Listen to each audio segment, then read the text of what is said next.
What is up, YouTube? Robert LaRocco here, and we got to have a very serious conversation.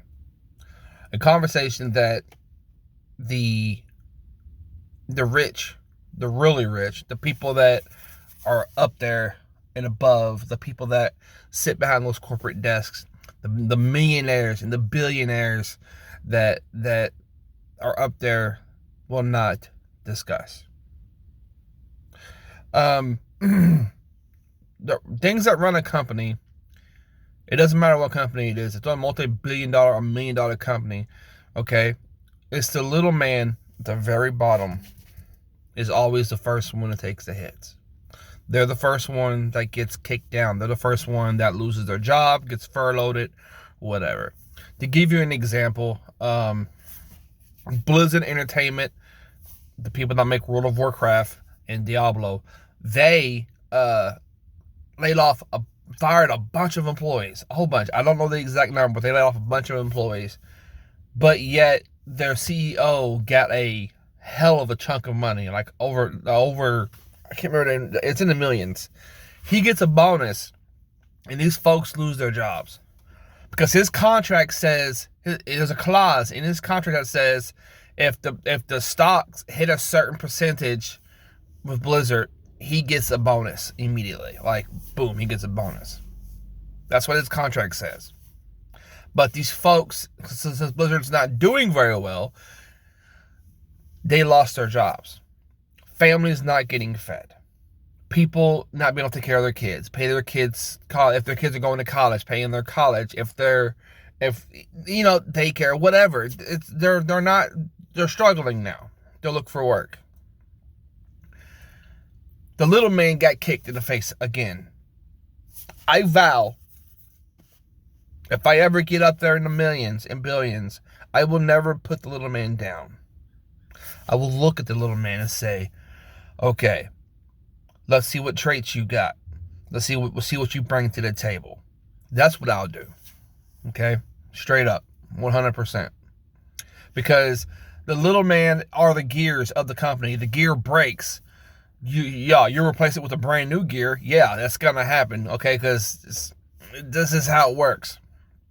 But that gear may not have as much integrity as the last gear. Would you like an example for that? For those of you that understand, back in the day, cars were made out of steel. They were made out of metal. Now they're made out of fiberglass. Okay? Back in the day, stuff was made better and sturdier. The original OG.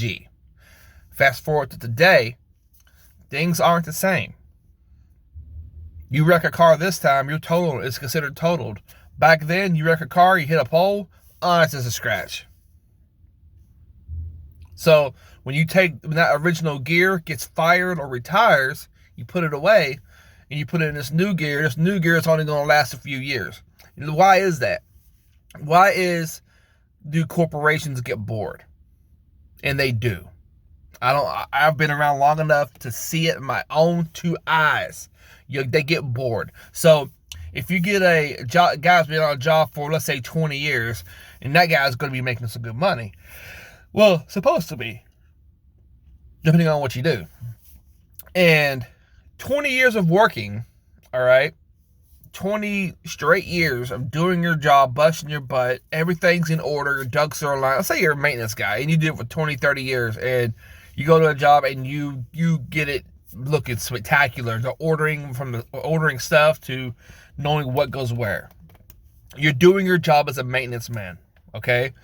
But they're paying you, let's say, $36 an hour, okay? That's good money, right? I think it is. They're paying you $36 an hour. But now that you busted your ass to get that building, that property, that unit up to where you want it, and you holding it there, and then they figure out a way to get rid of your ass, and your ass is fired. And you get fired, they bring in a new guy that can hold it up for $10 less on the hour. How is that right? It's not. It's very wrong.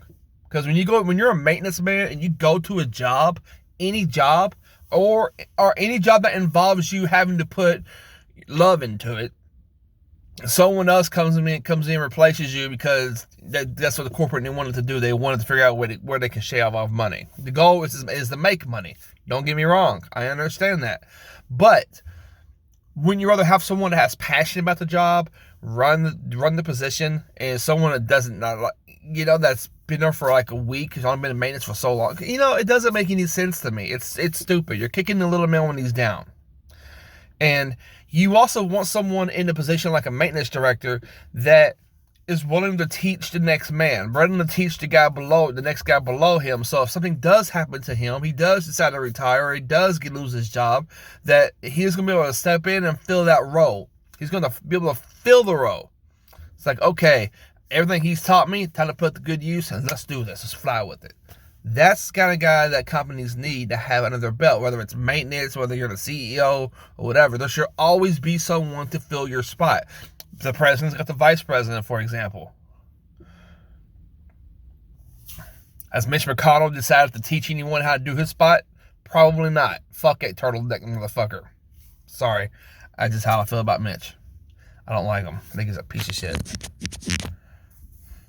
But my screen's messing up on me. Let's change the colors. Anyways, so I'll never put down a little man. Like, as far as correcting them is not putting them down.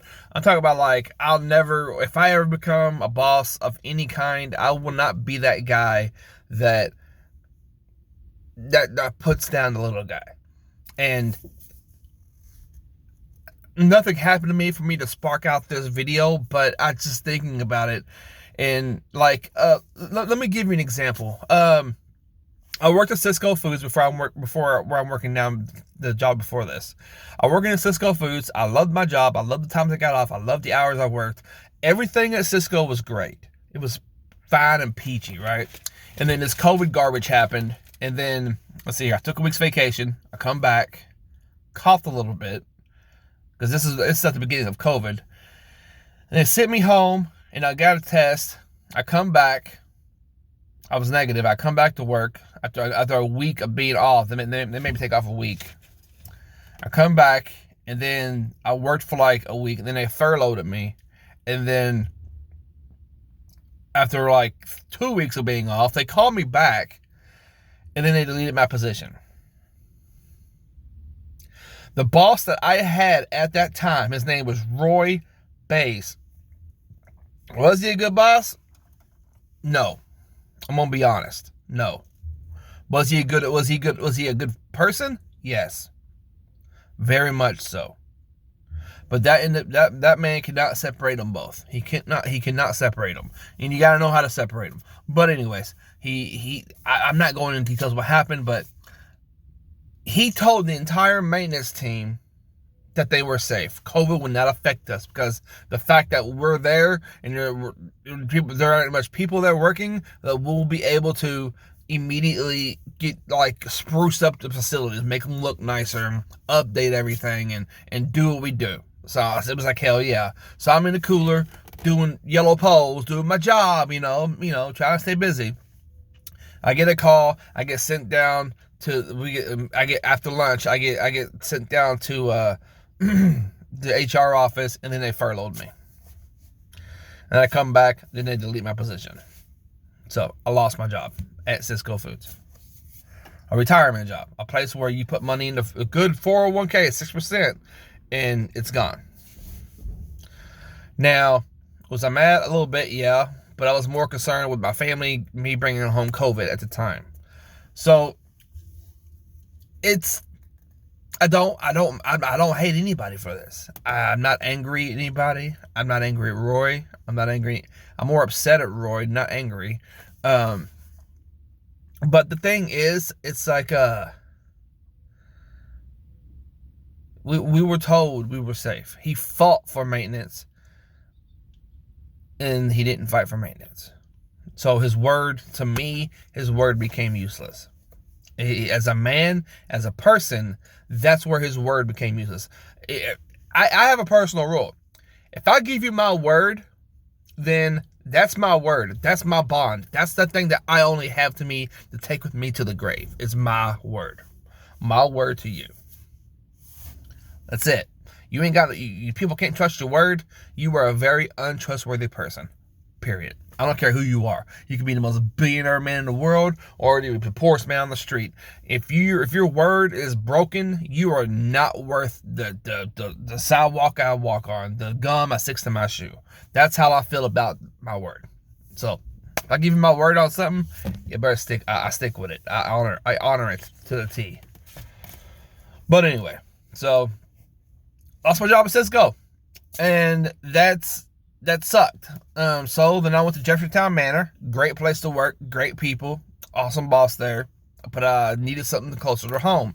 I don't want to spend 20-30 minutes in the car. I don't like that. So where I'm working now, the Retreat of Louisville. Yes, you know where I work now. What to do? And here, it's closer to my house, and the people here are good. And happiness to me on the job is very important, so I chose to be here instead of there. And I'm going to continue to grow here for as long as they have me, as long as they allow me to stay here and work. And I welcome. Make sure it's a good soda. But anyways, so the little guy is the worker bee. The little guy are the ones that make all this possible. Can you replace us? You damn straight you can replace us. 100%. No one is bigger than a multi-billion-dollar corporation. But how did the guy say it? I can't remember the exact words he used. He said,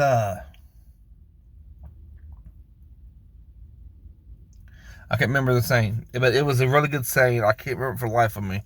But you should treat your employees and respect your employees. And if they're doing something wrong, if it feels wrong to you, it's probably wrong. Okay? Straight up, 100%. If it feels wrong, it's probably wrong. Okay? And that's just, y'all need to remember that. Okay? There are a million jobs out there. Maintenance guys can get jobs like that. I can leave this job today and have a job tomorrow. It's that easy for me. But it's about the happiness. Happiness on a job is key. Happiness to yourself is important. If you don't have the happiness, then what's it all worth? Until next time, I'm Robert LaRocco, and I'm just here to give you my advice. You guys take it easy. Be safe, wash your hands, take care of yourselves and your families, and I will see you guys on the next video. Peace.